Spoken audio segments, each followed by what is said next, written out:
you may have seen recently, it was passed around a lot, but I think it was NPR did a big story about how if we were going to save the planet, if we were going to be more sustainable, urban areas would do it. You know, urban areas that, yeah, you know what I'm talking about. Everybody's in one convenient space and not driving in, you know, the Plymouth Death Star SUV for 4 hours. So with that in mind, I bring you our next speaker who's going to talk about redefining the public square. Please give it up for Beth Mosenthal.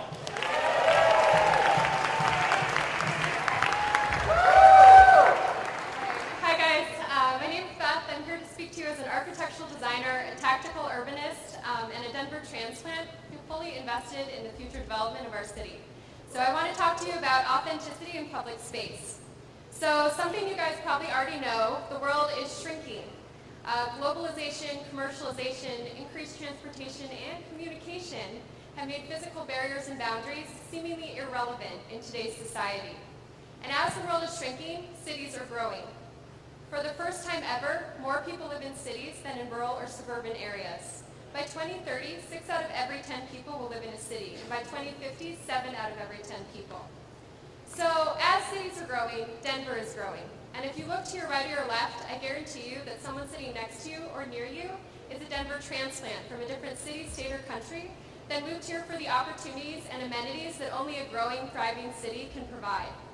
So as the world is shrinking and cities are growing, finding authenticity in public space is becoming more and more difficult to recognize and even harder to design and create. In other words, in this world that's globalizing and commercializing, how do we design with local in mind? If we look at some approaches that different cities have taken, we can see that some are successful and some have completely ignored this question. So if we look at the High Line in New York, they've completely revitalized a great piece of existing infrastructure.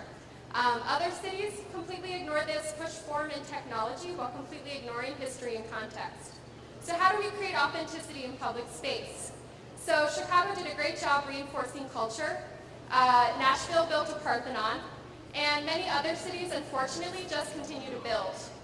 So if we look at that paradigm public space, the town square, for anyone that's eaten gelato in a piazza or thrown a frisbee in a quad, we all know it's that empty space bordered by buildings in which people would come to connect, gather, and before Twitter, share news. Today, the town square has totally changed. Is Foursquare the new town square? Are flash mobs the only reason people dance anymore? And why are empty spaces bordered by buildings the most valuable? Are parking lots. In many ways, we could say that recent development has turned the town square in growing cities like Denver into a box. So if I were to pick up Denver and put it somewhere else, what would make it authentically Denver? I talked about this with friends and coworkers, and we decided that a lot of people would realize that many of their perceptions about Denver are actually really incorrect. And that what really defines Denver are the people and the communities that congregate in academic and cultural institutions, awesome restaurants, and really amazing public parks. So as Denver continues to grow, we need to recognize that public space has changed and develop new design strategies that actually facilitate these communities and temporary connections that will ultimately define the city's authentic character. So what I'm saying is we no longer need archaic monuments. We don't need Parthenons. What we need are ways to activate the in-between and ephemeral spaces that at any moment could become a town square. So what I'm proposing is a do-it-yourself town square, a strategy that mirrors Denver's entrepreneurial startup spirit. So how might this work? The first step potentially would be to establish universal criteria for all town squares. So ideas of accessibility and flexibility are critical in design and use to create a space that can be constructed, deconstructed, and then relocated to somewhere else.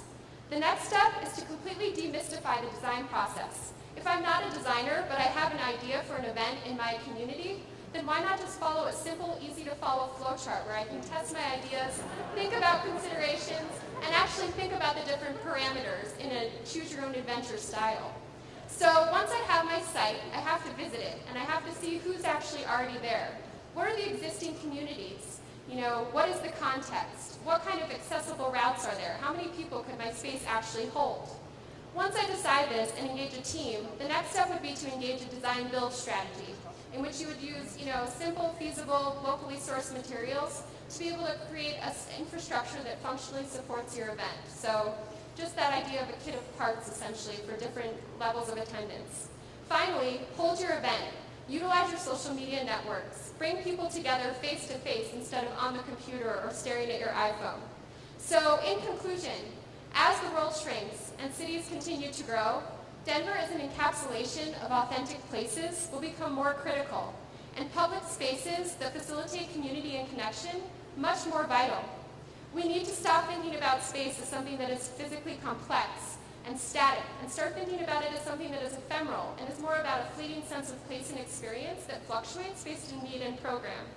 So in other words, we need to redefine public space to have the agility and adaptability of virtual space, and also a sense of unlimited opportunity. So, thank you.